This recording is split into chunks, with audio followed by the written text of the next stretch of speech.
Shalom, selamat pagi saudara yang terkasih dalam Tuhan. Bagaimana kabar saudara?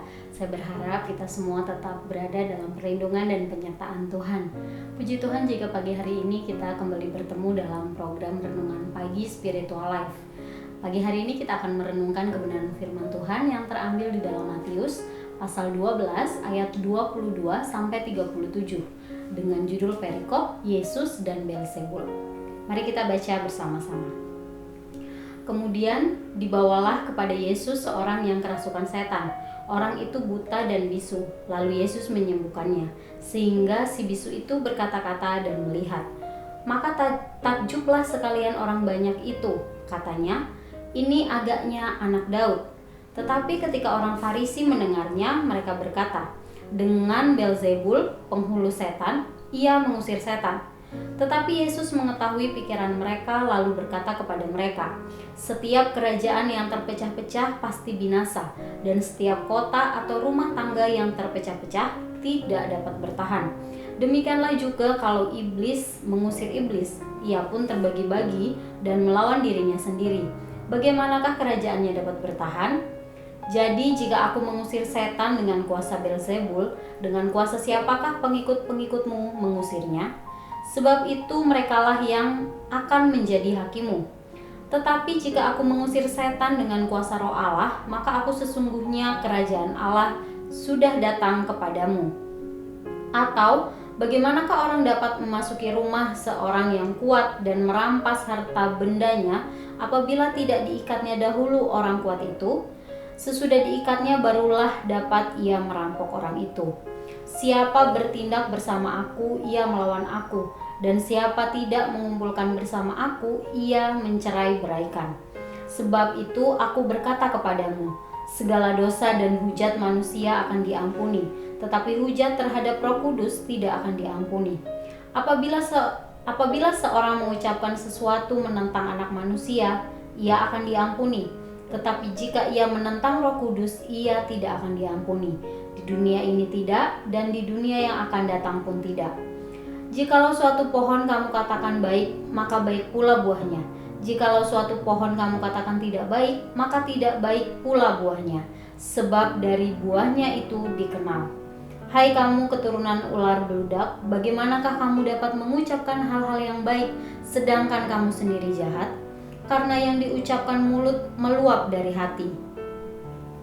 Orang yang baik mengeluarkan hal-hal yang baik dari perbendaharaannya yang baik, dan orang yang jahat mengeluarkan hal-hal yang jahat dari perbendaharaannya yang jahat. Tetapi aku berkata kepadamu, setiap kata sia-sia yang diucapkan orang harus dipertanggungjawabkannya pada hari penghakiman. Karena menurut ucapanmu engkau akan dibenarkan, dan menurut ucapanmu pula engkau akan dihukum. Saudara yang terkasih, dalam ayat yang sudah kita baca, diceritakan bahwa Yesus sedang mengadakan mujizat untuk menyembuhkan orang yang kerasukan setan.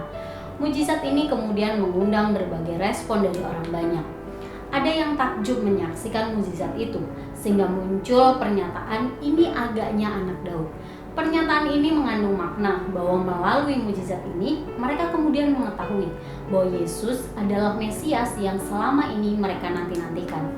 Kemudian ada respon lain yang datang dari orang Farisi.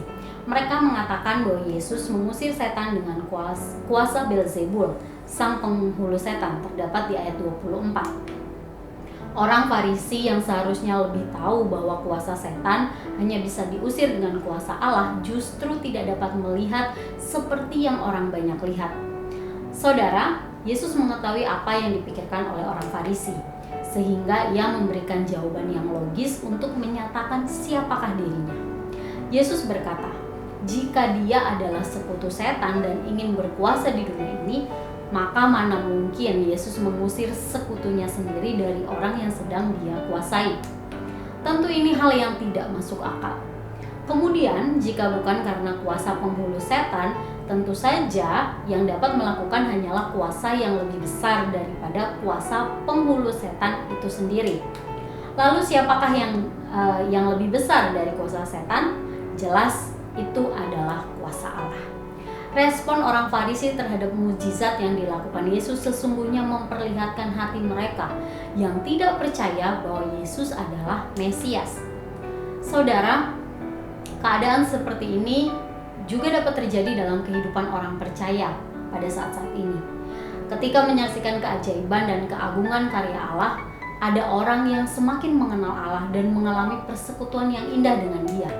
Tetapi tidak sedikit orang yang menolak dan kemudian salah tafsir seperti orang Farisi, sehingga mereka tidak mampu mengenal Allah secara pribadi. Saudara, ingatlah bahwa yang merintangi persekutuan orang percaya dengan Allah adalah ketidakterbukaan hati kepada Allah.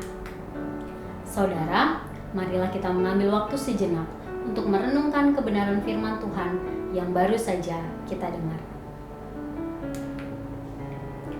Saudara, adakah saudara yang sulit mengalami persekutuan yang indah dengan Allah, bahkan ketika telah menyaksikan keajaiban yang telah Allah lakukan?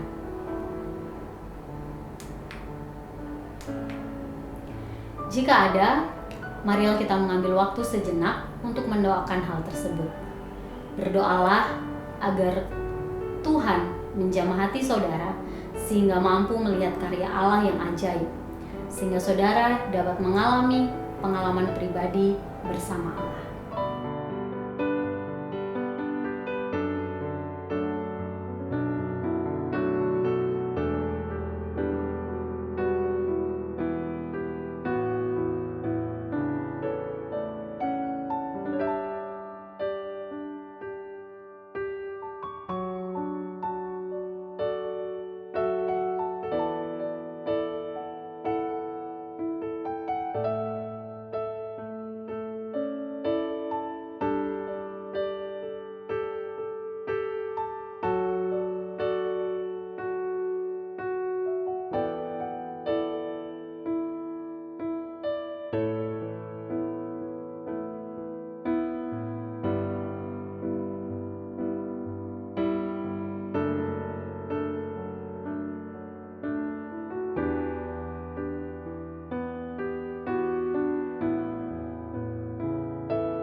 Saudara, percayalah bahwa Allah sudah memberikan kasih karunia untuk saudara, sehingga dapat mengalami persekutuan yang indah dengan Allah setiap hari.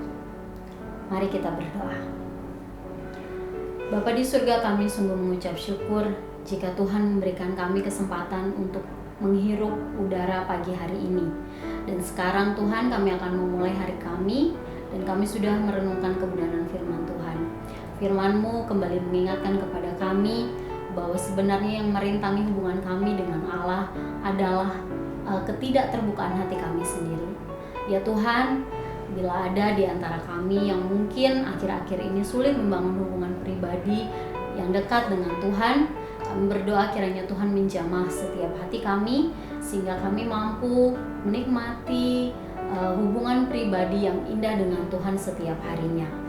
Tuhan tolong dan bimbing kami, sehingga kami akan terus mampu mengerti kehendak Tuhan dalam kehidupan kami. Kami juga mau menyerahkan kehidupan kami hari ini. Semua aktivitas yang akan kami lakukan, kami serahkan ke dalam tangan kuasa-Mu. Kiranya Tuhan yang akan menolong dan membimbing kami senantiasa. Terima kasih Tuhan. Dalam nama Tuhan Yesus kami sudah berdoa dan mengucap syukur. Haleluya. Amin. Selamat pagi, selamat beraktivitas. Tuhan Yesus memberkati.